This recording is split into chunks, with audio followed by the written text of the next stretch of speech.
All right. I think I fixed the mic on this one. I apologize. It's funny, we're talking about communication. Got a new laptop, has that buzz. So hopefully this mic will work better. I have my little headphone thing in. It's IsoTune, shameless plug. If you want them for the job site, they're great because they are OSHA approved hearing protection, but they're also Bluetooth. You can talk on your phone or listen to music. Anyways, back to communication. So this is part 2. Again, go over it real quick. This one will be shorter. So talk about reading and writing. And so this is important on a job site because a lot of your communication is going to be in a contract, it's going to be in an email, it's going to be on a blueprint, it's going to be in a written note, a job list, a to-do list that you've been given. And so you got to learn how to read those things and also how to write. How do you write a clear list for someone else to do? How do you write eligibly on a blueprint, take notes that someone else can see? So reading and writing is an important task too.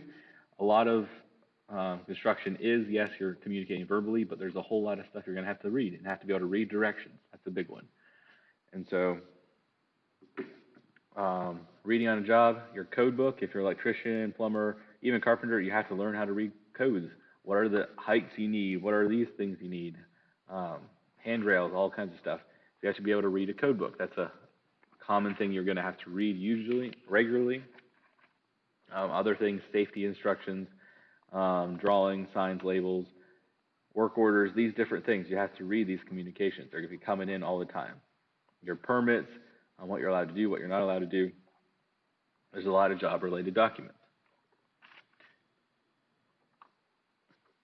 Book sections, again, you don't want to have to read through an entire book. You got to learn how to skim through. And so that would be your table of contents, write your index, your glossary, your appendix, tables and graphs. These things are going to help you cheat as you go through the book. Table of contents tells you what's going to be in it.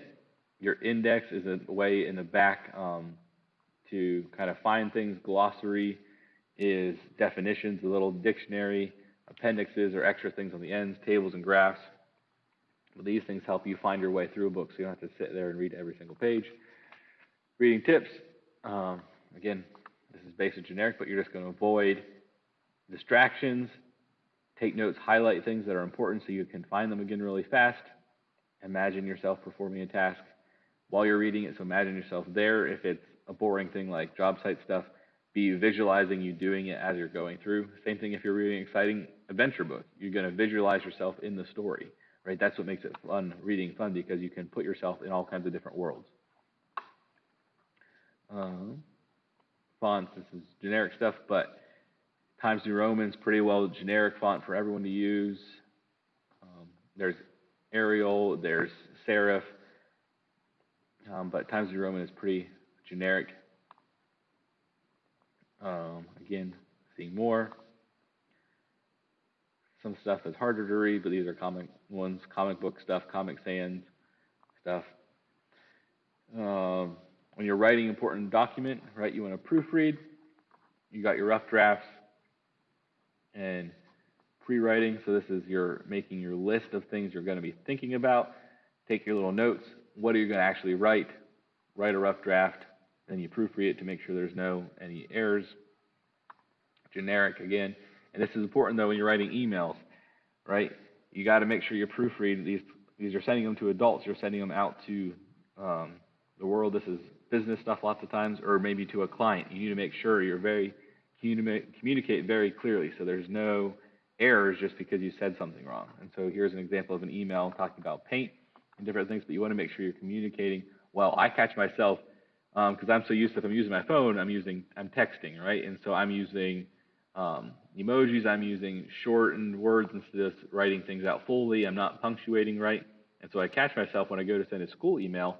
You might even have gotten one from me. If it's not punctuated, if things aren't capitalized, it's probably because I sent it from my phone. Whereas when I send it from my computer, because I have the full keyboard, I'm a lot more professional. And I've had to catch myself a couple of times before I send it. I'm like, oh, this is going to another teacher. Oh, this is going to a parent. I need to make sure this is looking professional, right? And so you just got to catch yourself, proofread. Again, the difference between these two emails, look, this is all one big mess, right? I hate getting emails that look like this. Try to communicate things where you can read it easily, you can visually, it looks good. Try to make everything visually look good. And so even here, again, Everyone can see what's going on. It's real simple, laid out. They can see it. So text messaging depends. Are you talking to a friend? Are you talking what I just said about the emails? Are you talking to a client, to your boss? Be professional when you have to be, right? And that's it. This one's shorter. Make sure you do well. Practice it now while you're in school as you're communicating with teachers, as you're communicating with each other. Write well professional emails.